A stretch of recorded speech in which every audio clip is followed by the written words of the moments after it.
justicia hay que pelear por conseguirla. Eso es lo que hay que hacer. Claro que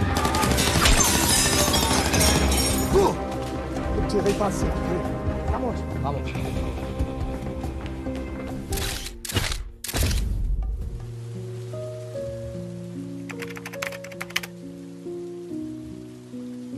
Halo Sobat Seger, ketemu lagi sama Bang Bejo nih. Udah awal bulan nih, gimana gajinya? Aman? Atau lewat gitu aja?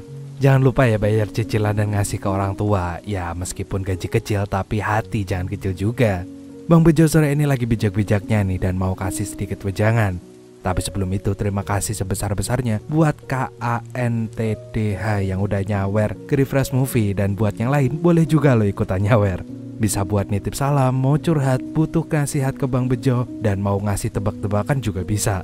Dan buat kamu yang sampai sekarang masih punya idealisme tinggi, jangan lupa untuk tetap realistis. Jangan sampai idealisme yang kamu miliki ini malah jadi mengorbankan keluarga dan orang-orang yang kamu sayangi. Seperti tokoh yang ada di film A Man of Action tahun 2022 ini, di mana film ini menceritakan tentang kisah nyata seorang kuli bangunan yang terpaksa merampok bank dengan keamanan super ketat untuk balas dendam atas kematian ayahnya. Ia sempat dituntut hukuman 20 tahun penjara, tapi anehnya ia bisa bebas gitu aja. Penasaran gak sih? Sama.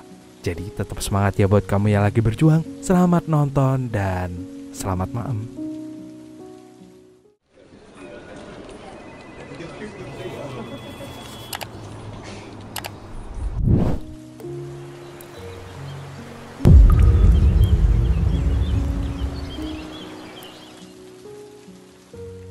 Pada tahun 1942 di desa Navarra, pinggiran Spanyol, ada anak petani miskin yang bernama Lucio Urtubia. Saking miskinnya Lucio ini, ia dan keluarganya setiap harinya cuma bisa makan nasi, lauknya nasi, dan minumnya cuma air keran. Bahkan ayahnya yang sedang sakit keras terpaksa terus menahan rasa sakitnya karena mereka sama sekali nggak punya uang buat beli obat. Sebagai anak, Lucio nggak akan membiarkan ayahnya merasakan sakit yang berkepanjangan. Makanya keesokan harinya, Lucio pun pergi ke bank yang ada di desanya untuk meminjam uang sebesar 5.000 paseta. Atau kalau dihitung di zaman sekarang kurang lebih sebesar 500.000 rupiah demi membeli obat sang ayah. Namun sayangnya, pihak bank menolak mentah-mentah permintaan Lucio itu. Karena Lucio tidak memiliki jaminan apapun. Gak terima dengan penolakan itu, Lucio mencoba mengancam manajer bank dengan pisau dapur. Tapi dia sendiri gak bisa menahan rasa gugupnya sampai-sampai ia sendiri pun jadi ngompol.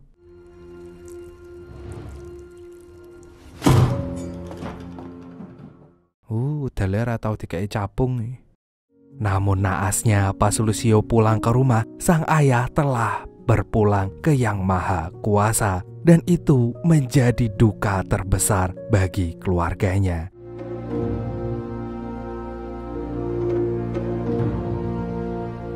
Innalillahi wa inna ilaihi raji'un.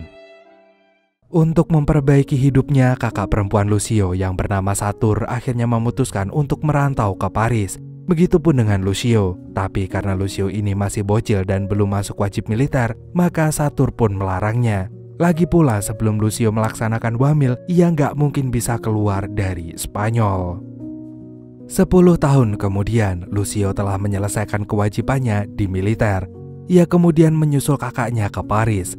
Rupanya sang kakak telah menikah dengan seorang pria bernama Patrick yang bekerja di Kementerian Ekonomi dan Keuangan Prancis. Untuk itu sekarang Lucio minta dicarikan pekerjaan. Sayangnya Lucio ini cuma tamatan SD. Patrick gak bisa membantu adik iparnya itu untuk kerja di kantornya. Tapi Patrick tetap akan berusaha mencarikan Lucio pekerjaan. Karena Lucio ini masih ada keturunan Jawa, Patrick pun mengenalkan kepada temannya yang merupakan mandor kuli bangunan. Akhirnya Lucio pun bekerja sebagai kuli bangunan di sana. Dia adalah pekerja keras, tipikal kuli profesional Jawa. Sampai membuat para senior dan kuli-kuli Prancis di sana iri pada kerjaannya. Sebenarnya Lucio sempat mendapatkan intimidasi dari para senior ini, tapi Lucio yang tidak merasa takut justru melawan para senior itu sampai mereka merasa segan kepada kuli tersebut. Dan berkat keberanian Lucio itu, para seniornya ini sekarang justru mengenalkan Lucio pada paham anarkis. yaitu sebuah gerakan yang memperjuangkan kebebasan dan juga kesetaraan. Gerakan ini adalah gerakan yang tidak ingin diperintah oleh siapapun, apalagi sampai diperbudak oleh uang. Pergerakannya justru berpendapat bahwa uang adalah salah satu kejahatan terbesar di dunia. Dan salah satu ciri khas dari orang anarkis adalah melawan pemerintah seperti yang dilakukan oleh Lucio sekarang. Que niega la autoridad y lucha contra ella es anarquista. Pero más anarquista que todos estos juntos.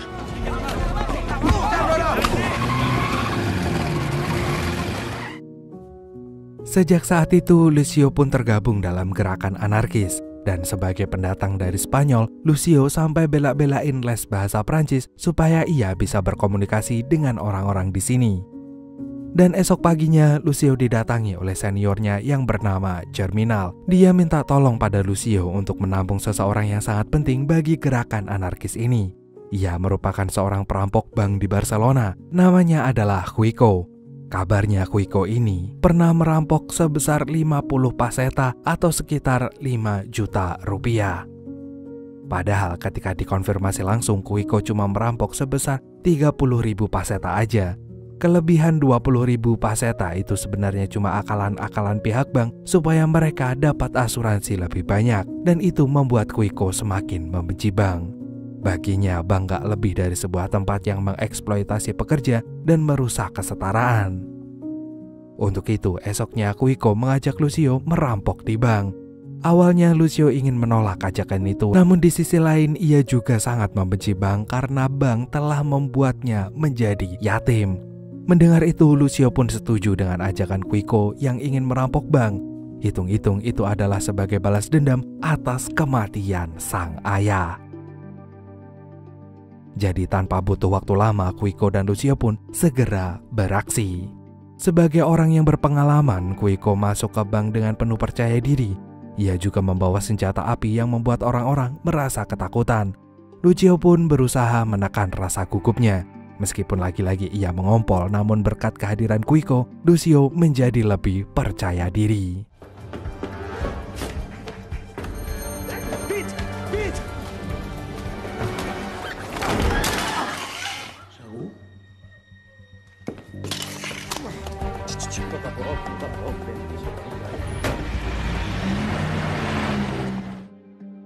Dan hasil perampokan itu pun dibagi menjadi 3. Quico akan menyumbangkannya pada gerakan anarkis lokal. Kemudian sepertiganya lagi akan ia berikan pada para penggerak anarkis yang ada di penjara. Dan gak lupa juga memberikan santunan kepada keluarganya. Barulah setelah itu sisanya akan mereka bagi 2, termasuk membeli mobil baru untuk aksi perampokan selanjutnya. Karena Lucio nggak bisa nyetir, Quico pun ngajakin Asturiano, salah satu senior Lucio di tempat kerjanya, untuk bergabung juga ke dalam gerakan anarkis tersebut. Dan siang ini lagi-lagi mereka berhasil merampok bank, bahkan kabur dari kejaran polisi.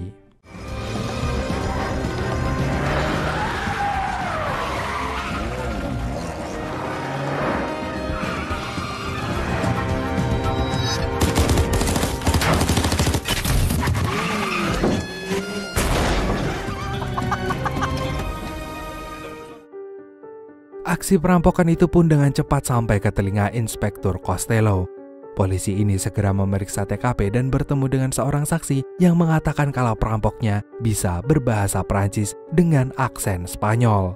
Dan dari sinilah Costello yakin kalau perampokan ini dilakukan oleh kaum anarkis Spanyol. Maka malam harinya Costello dan anak buahnya segera melakukan penggerebekan pada pertemuan gerakan anarkis yang diadakan di salah satu gedung tua. Orang-orang ini pun kabur dan berusaha menyelamatkan diri. Namun sayangnya Lucio justru tertangkap dan ia ditahan oleh polisi. Rupanya beberapa orang yang tertangkap dari gerakan itu diperiksa satu persatu, dites cara mereka ngomong, dan melalui keterangan seorang saksi, orang itu yakin kalau Lucio adalah salah satu dari perampoknya. Enfin, je pense. Comment te llamas? Lucio Urtubia. Oleh karena itu, para polisi segera memeriksa rumah Lucio. Di situ, Lucio mengaku sebagai kuli Jawa cabang Spanyol biasa aja, yang tidak tahu apa-apa mengenai kasus perampokan. Dan untungnya Asturiano telah menyembunyikan senjata api milik Quico, sehingga para polisi tidak menemukan bukti apapun di rumah Lucio. Dan dengan sangat terpaksa, Costello pun membebaskan Lucio meskipun ia yakin kalau Lucio ini adalah perampok yang sebenarnya. Esok paginya Asturiano memberitahu kalau Quico telah kabur, dan sejak penangkapan itu area sekitar tempat kerja Lucio mulai diawasi oleh polisi. Hal itu membuat Germinal merasa nggak nyaman dan justru menyalahkan Lucio. Ia malah meminta Lucio meninggalkan Quico karena orang itu sebenarnya adalah buronan yang tidak punya tempat tinggal. Namun tidak dengan Lucio, ia justru berpikir bahwa inilah saat yang tepat untuk mereka melakukan perlawanan. Malamnya Quico menemui Lucio untuk membuktikan bahwa ia baik-baik aja dan akan melakukan perampokan pabrik amunisi milik Mamat Gun Shop. Lucio lantas segera mengutarakan niatnya untuk melakukan perlawanan tanpa senjata, yaitu membuat propaganda. Maka ia harus membeli mesin cetak dan menyebarkan propaganda itu kepada orang-orang. Namun ternyata Quico menanggapinya dengan berbeda. Saat ini Quico memutuskan untuk pulang aja ke Spanyol dan itu membuat Lucio merasa kecewa. Tapi Quico berjanji kalau mereka bisa tetap bersahabat. Karena Quico tahu kalau Lucio ini adalah orang yang sangat bisa dipercaya. Lalu keesokan harinya, Lucio, Asturiano, dan Germinal pergi ke bank dan mengajukan pinjaman sebanyak 10.000 franc atau kalau sekarang sekitar 25,8 juta rupiah untuk membeli mesin cetak. Sayangnya bank menolak permohonan itu karena Lucio dan kawan-kawannya ini cuma kuli bangunan yang gak punya penghasilan tetap, pecandu kuku Bima Energi warna ungu. Dan begitu keluar dari bank ternyata Costello telah menunggu Lucio. Rupanya ia ingin memberitahu kalau Quico sudah tertangkap dan langsung dieksekusi oleh polisi saat itu juga. Maka dari itu Costello pun mengingatkan Lucio untuk berhati-hati. Hal ini pun membuat Lucio merasa sangat marah. Diam-diam ia dan Asturiano mengambil senjata Quico dari tempat persembunyiannya dan mereka langsung menggunakannya untuk merampok bank demi menggantikan tugas Quico.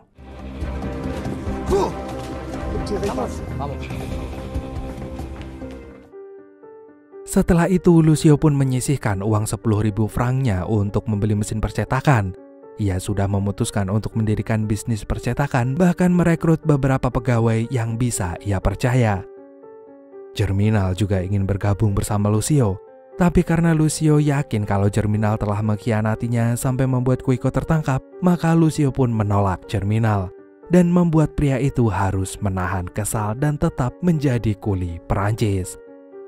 Sementara itu di sisi lain Lucio tiba-tiba bertemu dengan seorang aktivis mahasiswi bernama Anne. Ternyata Anne ini adalah salah satu pejuang kesetaraan di kampusnya. Lucio pun mendatangi aksinya dan mereka pun berkenalan. Akhirnya karena mereka sefrekuensi, dalam waktu singkat Anne dan Lucio pun berpacaran. Akan tetapi tanpa mereka tahu, Costello dan anak buahnya sampai saat ini masih aja mengawasi pergerakan Lucio.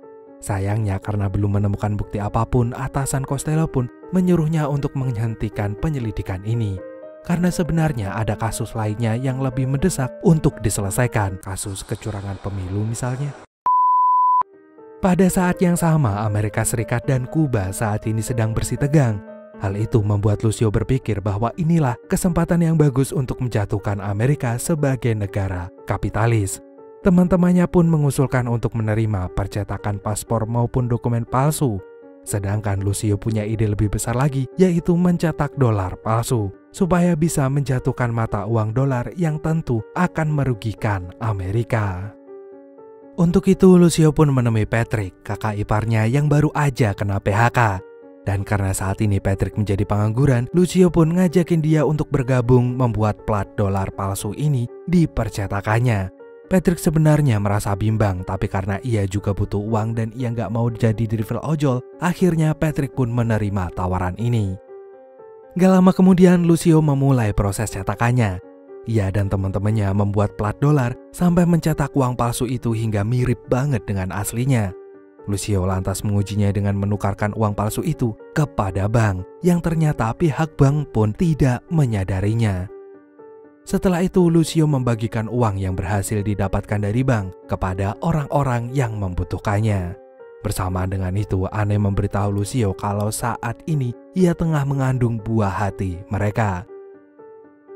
Setelah itu, Lucio menawarkan uang palsu ini ke kedutaan besar Kuba yang ada di Paris.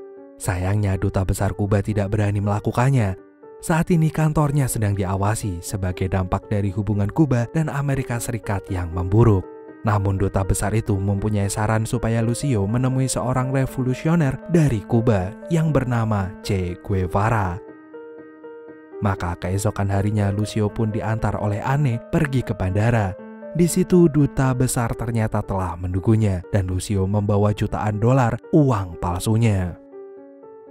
Akhirnya Lucio pun bertemu dengan Che Guevara dan segera menyatakan tujuannya. Sayangnya tanggapan Che Guevara berbeda dengan harapannya. El plan es ingenioso, Gallego.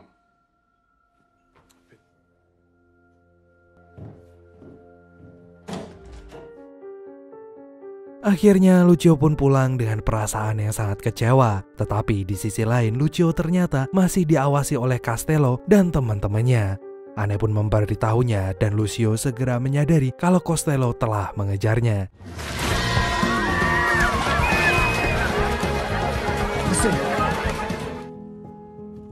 Tadinya Lucio berpikir kalau ia sudah bebas dari kejaran polisi, namun ternyata para polisi itu juga berjaga di luar sehingga dalam waktu yang sangat singkat Lucio pun langsung ditangkap. Dan akhirnya Lucio masuk penjara. Beberapa hari kemudian Anne mengunjunginya dengan membawa seorang pengacara muda bernama Thierry. Thierry berjanji kalau Lucio sebentar lagi akan bebas. Anne pun menenangkan Lucio dan memberinya semangat dengan memberitahu kalau anak yang telah ia kandung saat ini adalah perempuan. Sayangnya pada kenyataannya Lucio harus dipenjara selama beberapa bulan. Jadi begitu ia mendapat keputusan bebas bersyarat, Lucio segera menemui Anne yang telah melahirkan bayi perempuan lucu bernama Juliet yang akan menjadi babak baru di kehidupannya Lucio. 8 tahun kemudian Lucio masih menjadi kuli bangunan dan masih menjadi pecandu kuku bima energi warna ungu. Pada saat itu, Prancis baru menggunakan cek sebagai alat pembayaran. Lucio pun mendapatkannya sebagai upah mingguan dan mandornya bilang kalau cek itu bisa ditukar menjadi uang di bank dimanapun di dunia ini. Bahkan bisa digunakan untuk membayar di supermarket manapun.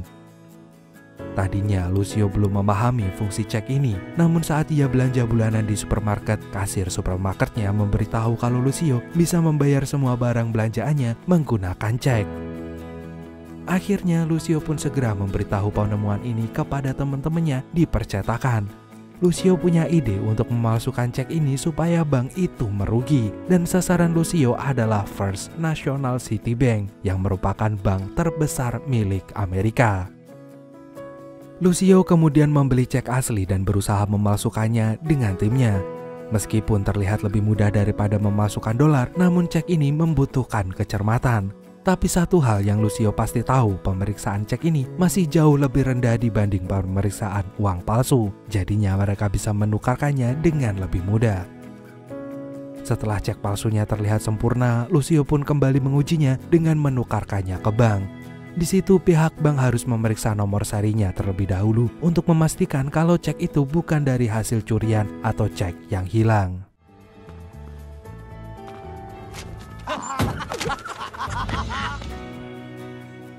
Dan setelah berhasil mengujinya, Lucio segera mengumumkan ini kepada teman-temannya di dalam gerakan anarkis. Ia melakukan operasi besar-besaran dan melakukannya secara serentak untuk menipu Citibank yang tersebar di seluruh penjuru Perancis. Dan operasi itu pun berhasil. Mereka bisa mengumpulkan banyak uang dalam satu kali operasi saja. Untuk itu Lucio pun menjadwalkan aksi ini setidaknya 2 atau 3 minggu sekali agar bisa rutin kayak jadwal Liga Champion. Akan tetapi di sisi lain kantor pusat Citibank akhirnya berhasil menemukan operasi ini. Barrow, sang kepala keamanan, mengumumkan bahwa ia telah menemukan banyak cek palsu yang berasal dari Prancis. Cek palsu itu membuat Citibank sangat merugi dan Barrow langsung diutus pergi ke Prancis untuk melakukan penyelidikan. Dan begitu sampai di Prancis, yang pertama kali dilakukan Barrow adalah melaporkan kasus ini kepada polisi. Dan polisi itu adalah Costello. Barrow kemudian mendesak Costello untuk melakukan pengawasan terhadap orang yang pantas dicurigai. Salah satunya adalah Lucio. Pagi ini Costello sempat menemui Lucio untuk menanyakan cek palsu yang berhasil ia temukan. Namun tentu aja Lucio selalu berbohong kalau ia nggak tahu apa-apa karena saat ini Lucio hanya fokus pada keluarga kecilnya. Siangnya Costello menemui Barrow dan mengatakan bahwa Lucio ini adalah orang yang cerdas dan jenius. Jadi ia nggak mungkin sembarangan dalam melakukan aksinya. Bahkan ia terkesan sangat hati-hati. Saking cerdasnya seperti anak les-lesan, polisi sampai nggak bisa menangkapnya dengan mudah karena ia selalu ngeles.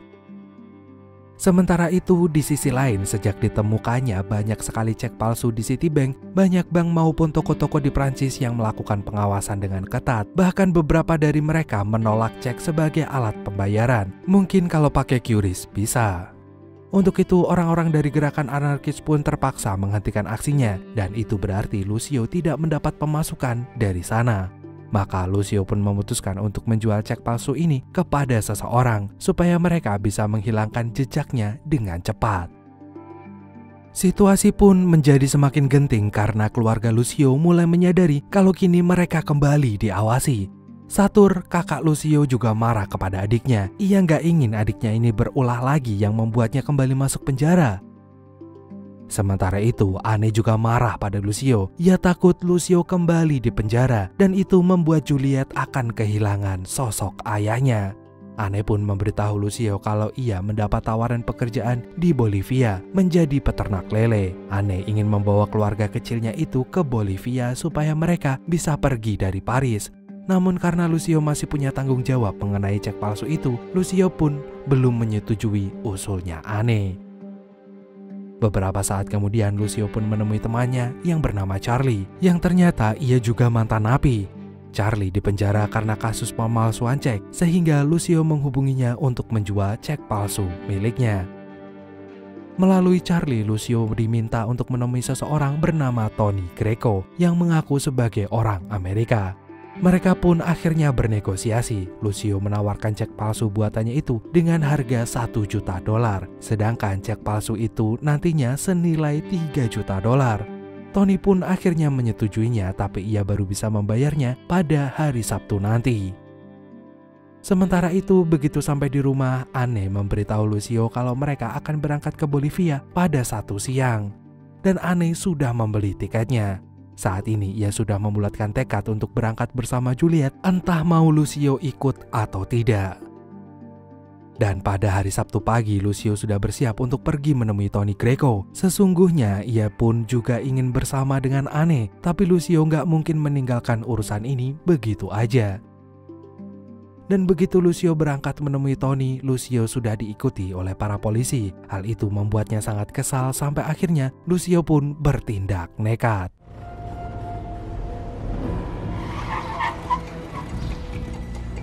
Mon ami, solo será un momento.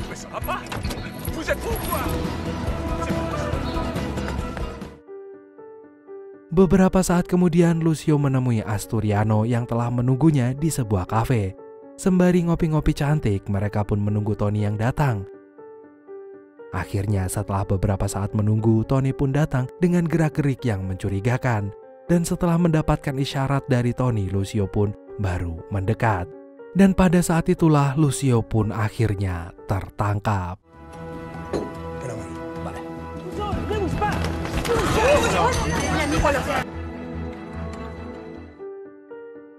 Akhirnya Lucio kembali ditahan di dalam penjara. Dan menurut Thierry, kasus Lucio ini menjadi sangat berat. Lucio dituntut hukuman 20 tahun penjara dan harus mengganti rugi Citibank sebesar $50 juta.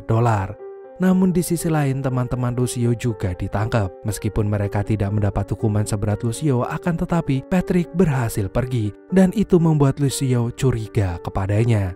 Sementara itu, Thierry berpesan pada Lucio kalau ia harus berkelakuan baik supaya mendapat keringanan. Karena saat ini Thierry sedang menyelidiki kasusnya yang memasuki masa pra-persidangan. Beberapa hari kemudian pra-persidangan itu pun dimulai. pihak Citibank menuntut Lucio untuk dihukum seberat-beratnya. Namun Thierry ternyata berhasil menemukan kesalahan dalam penangkapan Lucio, sehingga ia meminta Lucio untuk dibebaskan. Akhirnya hakim pun mengabulkan permintaannya karena Lucio bisa dilindungi dengan hukum praduga gak bersalah. Pada saat itulah nama Lucio pun menjadi terkenal. Ia viral di media-media, tapi gak sampai viral sampai Rembe Tura. Karena ia ini cuma kuli Jawa cabang Prancis yang ternyata bisa melawan bank terbesar di Amerika. Setelah bebas, Lucio pun mendapatkan banyak teror dan Lucio semakin yakin kalau ada orang Amerika yang sedang mengincarnya, sehingga ia semakin membenci negara kapitalis itu. Sementara itu, malam ini Thierry pun menemui Lucio dan berkata kalau Tony Greco ternyata adalah polisi yang menyamar. Ia telah bekerja sama dengan Charlie dan itu membuat Lucio sangat kesal padanya. Ternyata selama ini ia dijebak oleh teman yang pernah ia tolong saat di dalam penjara. Namun lagi-lagi Thierry meminta Lucio untuk tidak melakukan apapun sebelum persidangan dimulai karena lawan mereka kali ini tidak main-main. Gak lama kemudian Costello diam-diam menghubungi Lucio sehingga Lucio pun langsung menemuinya. Tadinya Lucio mengira kalau Costello mengetahui siapa yang menerornya, tapi ternyata selama masa persidangan ini Costello justru berpesan kepada Lucio untuk mengalahkan Citibank. Karena meskipun Costello adalah seorang polisi, tapi Citibank itu baginya cuma orang Amerika yang sangat mengganggu ketentraman orang-orang Prancis. Untuk itu Lucio pun diam-diam melakukan sebuah rencana. Ia tahu benar kalau saat ini dirinya telah diawasi oleh para polisi dan juga intel. Maka ia pun bekerja sama dengan Asturiano untuk mengelabui polisi tersebut sehingga ia bisa melaksanakan aksinya dengan lancar.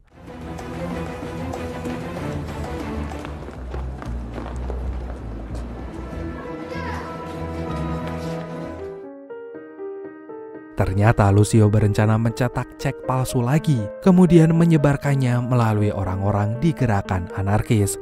Cek itu nanti akan dicairkan ke dalam bentuk uang di berbagai cabang Citibank yang terbesar di seluruh penjuru dunia.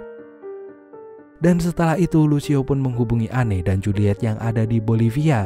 Ia berjanji akan segera menyusul karena pada saat ini, sesuai dengan rencananya, Lucio sebenarnya akan menyerahkan diri kepada polisi.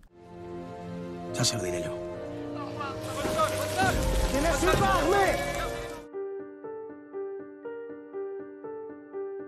Sementara itu, Barrow mendapatkan kabar dari atasannya kalau Lucio harus segera ditangkap. Karena sekarang mereka semakin banyak menerima cek palsu yang asalnya bukan cuma dari Prancis sehingga pihak Citibank sendiri juga semakin kesulitan membendungnya. Maka pada pagi itu Barrow segera menemui Lucio yang berada di kantor polisi.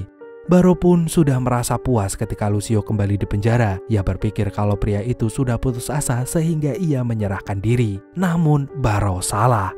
Lucio justru menyadarkan Barrow kalau saat ini ia masih menyembunyikan plat cetakan cek palsu itu. Seandainya Lucio di penjara, cek palsu itu masih bisa terus dicetak dan itu membuat Citibank akan semakin merugi. Hal ini kemudian membuat Barrow sedikit panik. Ia pun bersedia mengurangi tuntutan hukuman Lucio asalkan Lucio memberikan plat cek palsu itu kepada dirinya. Tapi tentu aja Lucio nggak mau setuju begitu aja. Lucio justru meminta Barrow untuk menghapus semua tuntutannya, sekaligus meminta uang ganti rugi atas ketidaknyamanan yang telah ditimbulkan.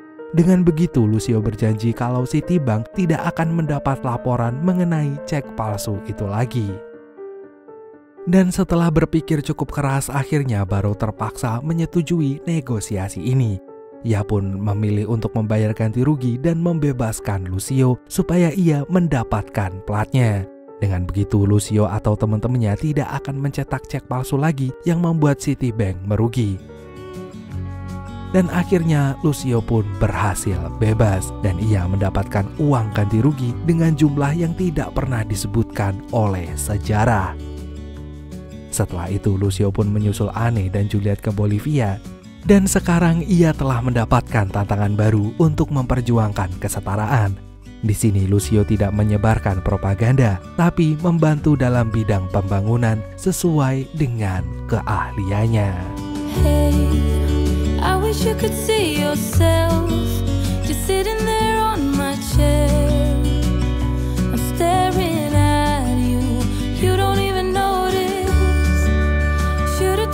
afraid of